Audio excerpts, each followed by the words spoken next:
I would like to add a short statement or addendum to the study or the video that I did on the historicity of Adam from the Hebrew and Greek scriptures.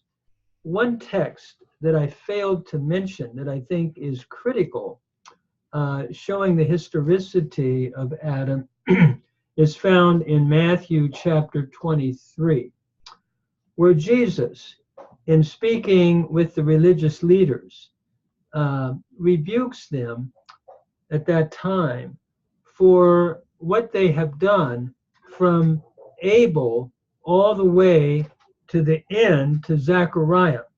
This is found in Matthew chapter 23, verses 35 and 36. But 35 in particular, he said, you basically have been, if you look at the Hebrew Bible, responsible for rejecting what God has done. Jesus is saying, seen in Hebrew scriptures, from the blood of righteous Abel all the way up to Zachariah, to the blood of Zachariah, the martyrdom of Zachariah, the son of Berechiah. What is interesting, he's quoting the Hebrew scriptures here and bringing the two together as historical. That is my point. That is my addendum. That is, Abel was historical to Jesus, and so was Zachariah. It is interesting, when we look at the Hebrew scriptures, Abel's account of what Cain did to Abel, and that's what Jesus is referring to, is in Genesis 4:8. And then, as we go to the last book of the Hebrew scriptures, which would have been Chronicles, in 2 Chronicles 24:20 to 21, we have Zechariah mentioned.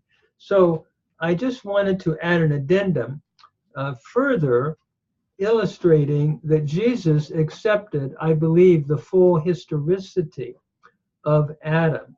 Because I've often said, if Abel is real, Zechariah is real, then I believe Abel's daddy was real, that is, being Adam. And so again, I think Jesus is putting his stamp of approval on the historicity of all of the narratives of Genesis chapter 1 and 4 and so forth. Rather than seeing it as myth, he is seeing it as history, as real history. And again, as I said, Jesus is my divine rabbi as a minister of the gospel. He is fully God and fully perfect man. And I believe that Matthew is simply recording what Jesus had said, what he had heard him say.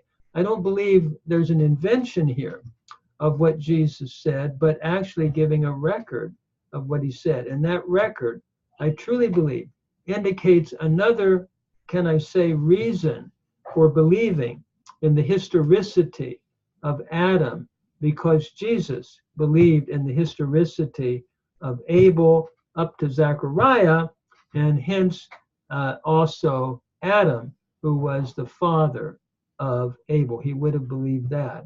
And we saw that in Matthew chapter 19.